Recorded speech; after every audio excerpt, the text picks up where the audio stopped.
우리 대구중앙교회 2020년도 표어가 빛의 자녀, 세상의 빛 대구중앙교회입니다.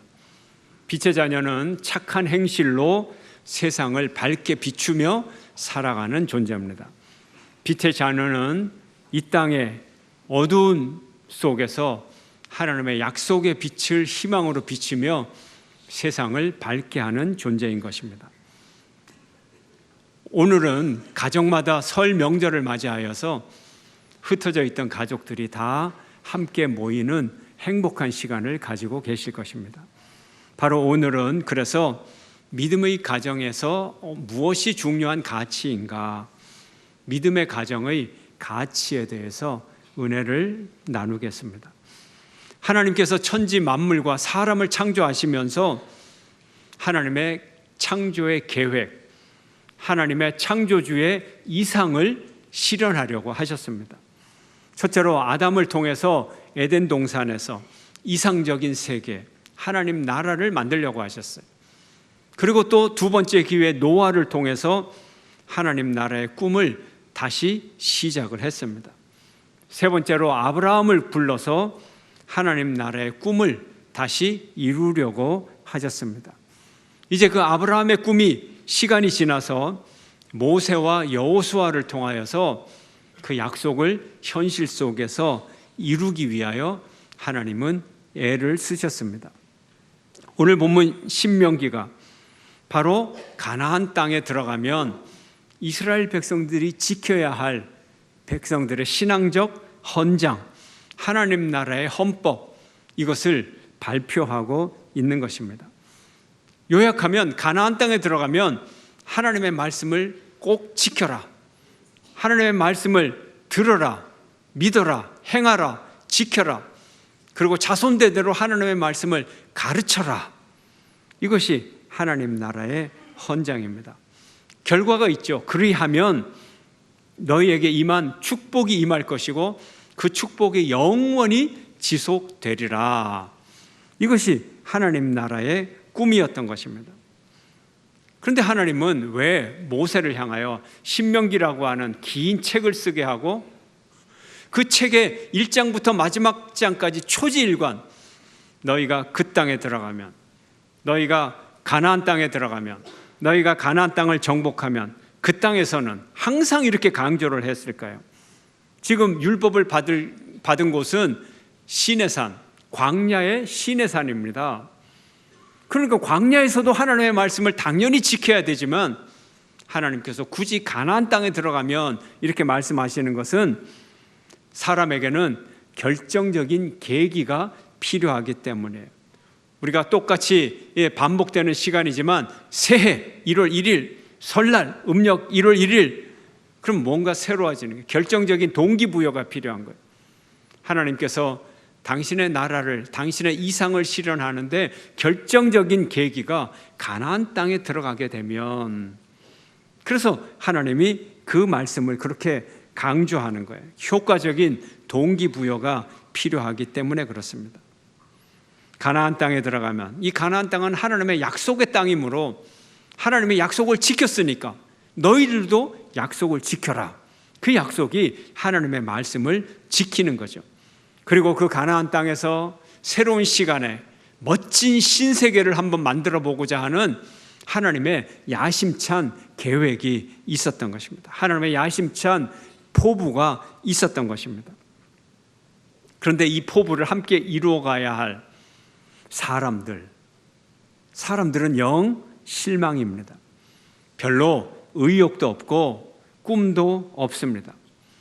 이 모든 것을 알고 보면 이상세계를 향한 하나님의 도전이었어요.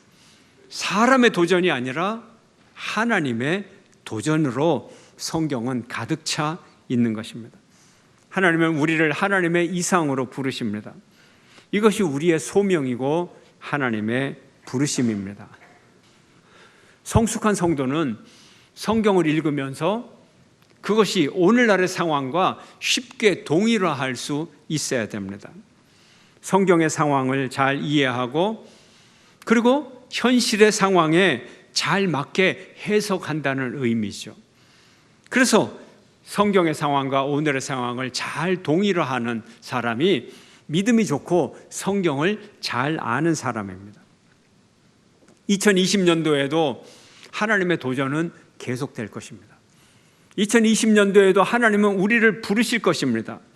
바로 새로운 결심으로 하나님의 도전을 함께 하면서 하나님의 꿈을 이루어가는 여러분의 시간이 되기를 주의 이름으로 축원합니다.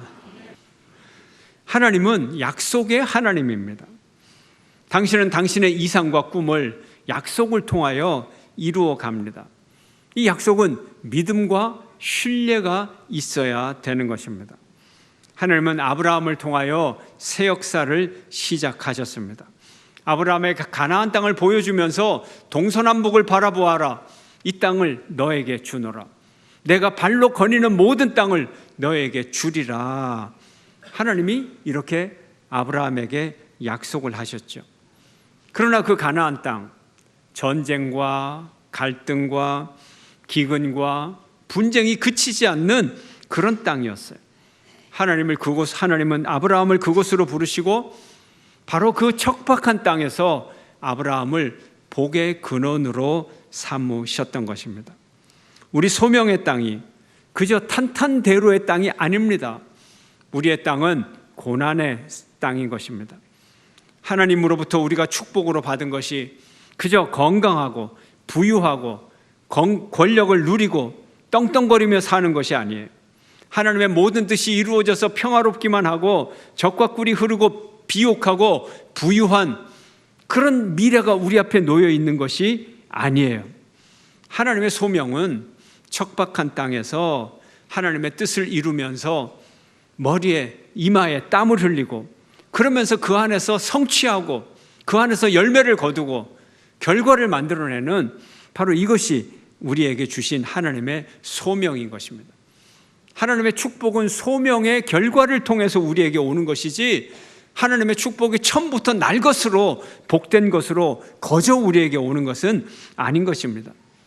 우리는 하나님의 축복 속으로 들어가기 위해서 소명 속에서 고난을 거쳐야 되고 고통을 거쳐야 되고 고생의 시간을 지날 때 이제 하나님의 축복의 열매를 우리의 삶 가운데 거둘 수가 있는 것입니다. 하나님은 이 약속을 이루기 위하여 신실하신 하나님입니다. 믿음직한 하나님입니다. 그러나 우리가 믿음이 없어서 하나님이 주신 축복의 결과까지 나가지를 못하는 것입니다. 사랑하는 성도 여러분, 하나님은 지금도 여러분에게 약속하신 일들을 성취하기 위하여 애쓰고 계심을 믿으시기를 축원합니다. 하나님께서 2020년도 약속을 이루기 위하여 일하시고 은혜 베푸시는 하나님을 믿으시기를 축원합니다. 하나님은 약속을 통하여 우리에게 당신의 꿈을 이루어 가시는데 하나님의 약속에 특징이 있습니다. 첫째로 하나님의 약속은 원대합니다. 큰 약속이에요. 하나님이 아담을 만드시고 천지 창조를 하시고 아담을 만드셨어요. 그러면서 아담에게 무슨 축복을 주시나요? 생육하고 번성하여 땅에 충만하라, 땅을 정복하라, 땅을 다스리라 그랬어요. 여기에 땅은 조그마한 눈에 보이는 땅이 아니라 모든 피조물을 의미하는 거예요. 이것이 하나님의 형상으로 지음받은 아담의 축복이었습니다. 하나님의 통치권을 그는 잘 실현하기 위해서 하나님의 뜻을 알아야 했습니다.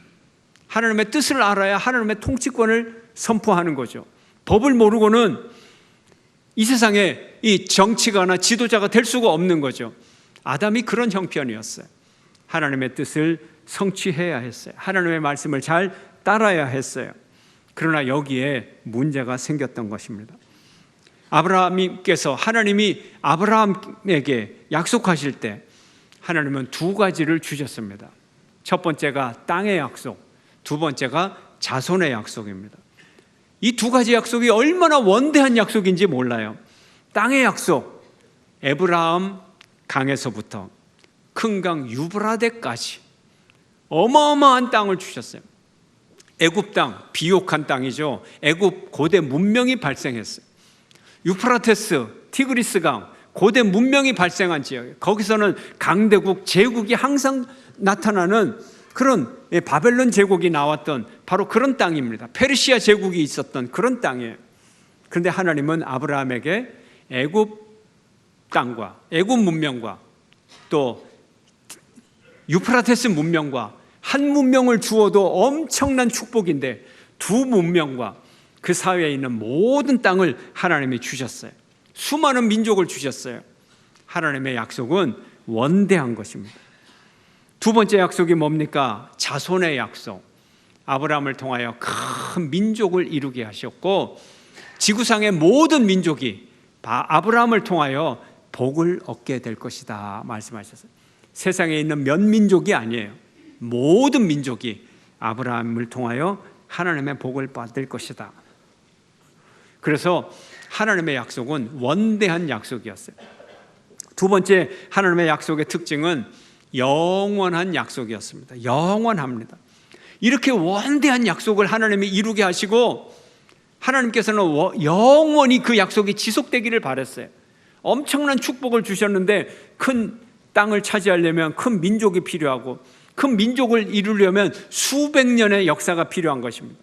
그래서 애굽 땅에서 430년 동안 큰 민족을 이루고 이 아브라함의 족속들이 이 에집트에서 탈출해서 이제 팔레스타인 지방부터 지배하기 시작했던 것입니다.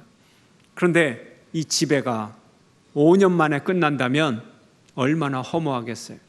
10년 만에 끝난다면 얼마나 허무하겠어요. 하나님의 약속은 영원히 지속되기를 원하는 것입니다. 한번 볼까요? 창세기 17장 7절 함께 시작. 내가 내 언약을 너와 나와 너 및 내 대대 후손 사이에 세워서 영원한 언약을 삼고 너와 내 후손의 하나님이 되리라.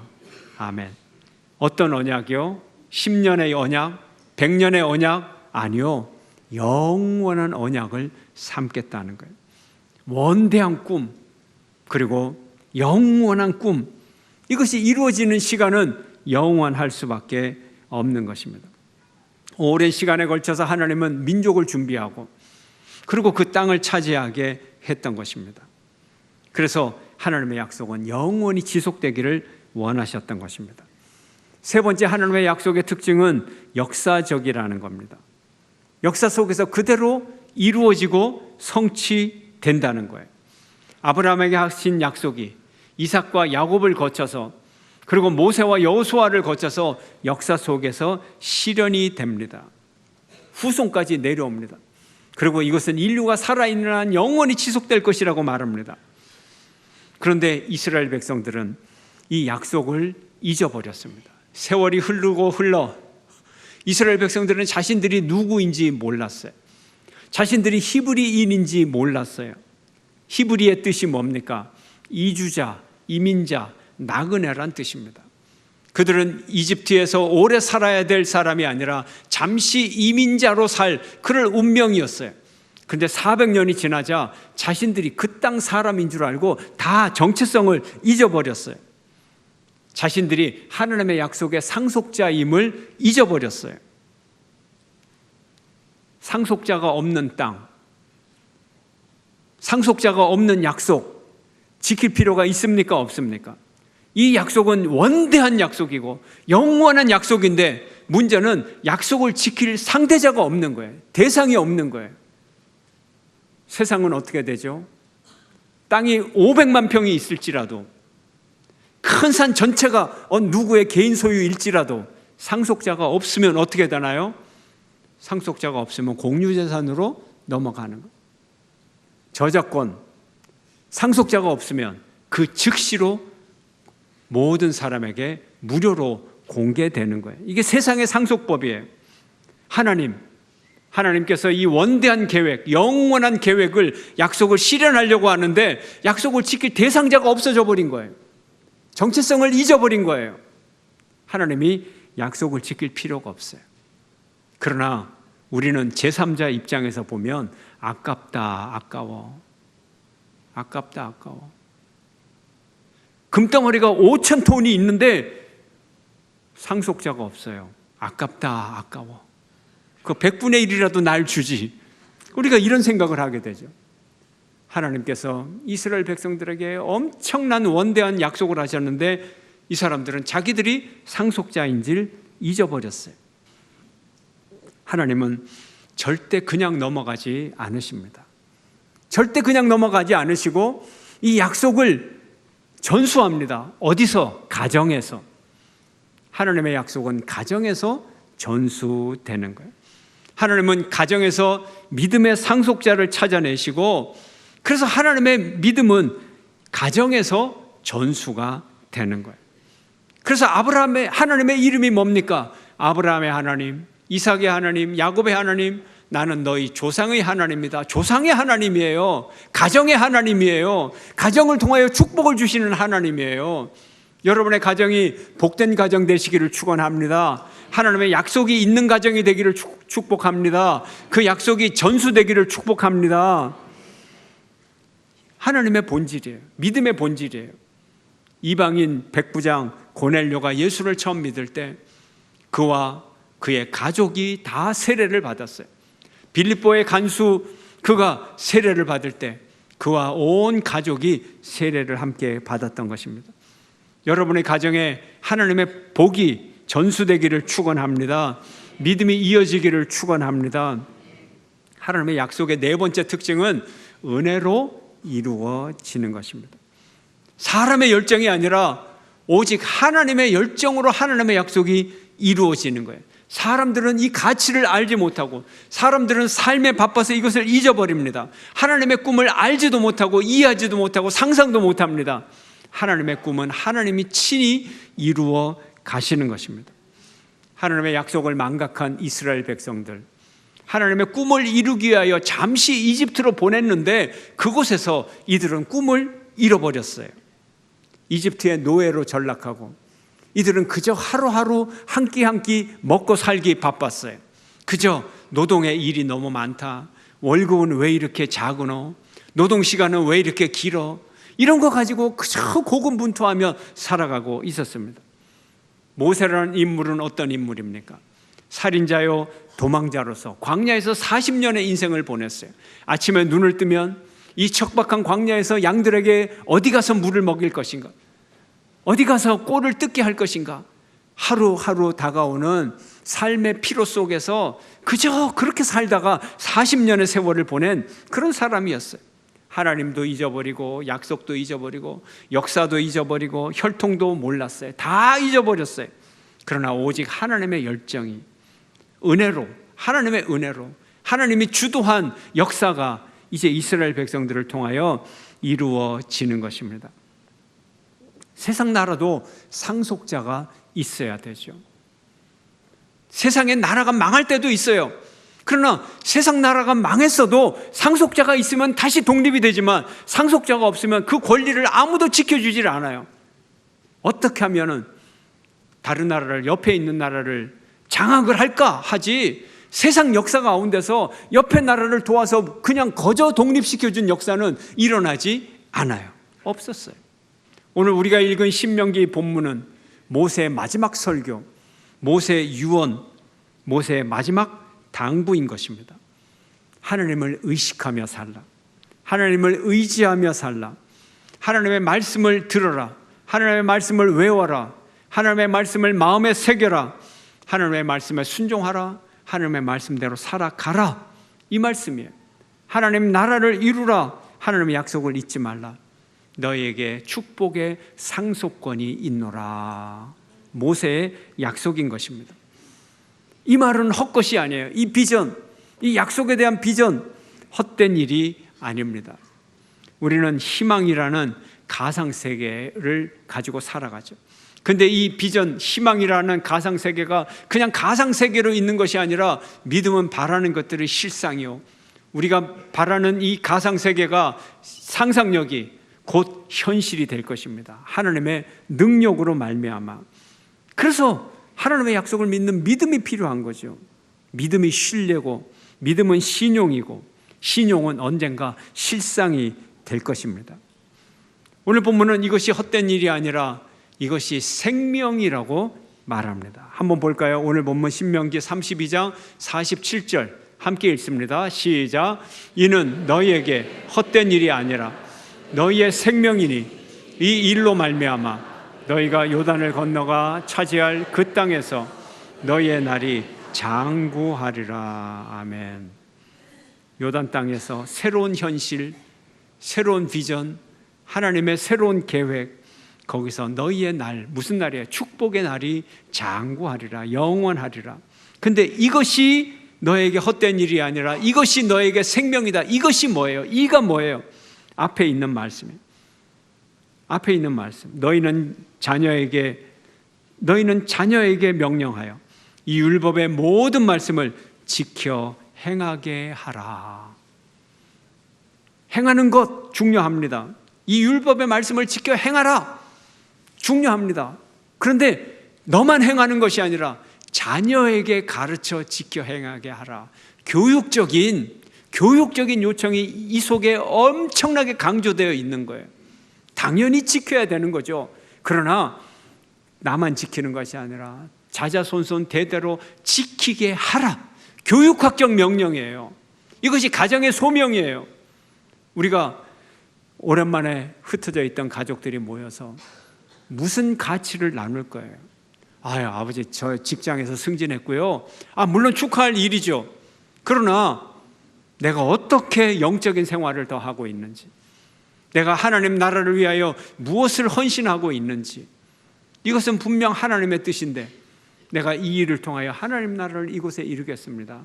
아버님 기도해 주세요. 우리가 영적인 일에 얼마나 투자하고 있는지, 이것이 가정의 가치인 것입니다. 가정의 가치, 율법 준수, 하나님의 말씀의 전수, 가르치고 지키게 하고, 그리고 이것이 우리의 생명이라고 하는 사실을 알아야 되는 거예요. 율법 준수가 왜 생명인가요? 죽음이 왜 왔나요? 선악과를 따먹고 죽음이 왔어요. 선악과의 본질이 무엇인가요? 하나님의 말씀을 어기는 것. 하나님의 말씀을 어긴 것이 선악과의 본질이요, 선악과의 결과는, 먹은 결과는 죽음이 찾아왔어요. 죽음의 반대 생명에 이르려면 어떻게 해야 될까요?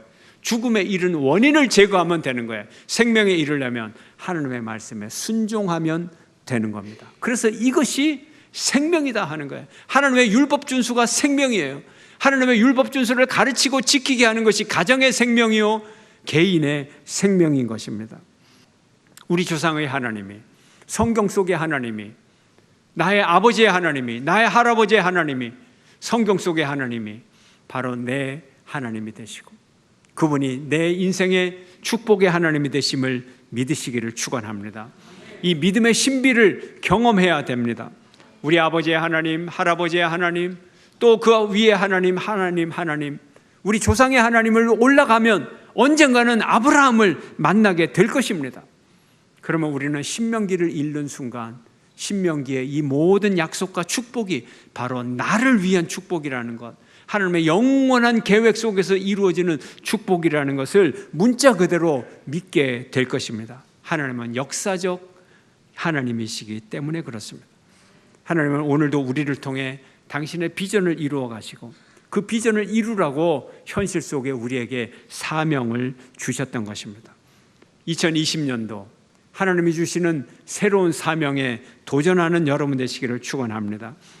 오늘 하나님께서 주시는 천국을 향한 비전, 하나님 나라를 향한 비전, 그 비전이 여러분을 통하여 열매 맺게 되기를 주의 이름으로 축원합니다. 모든 염려 주께 말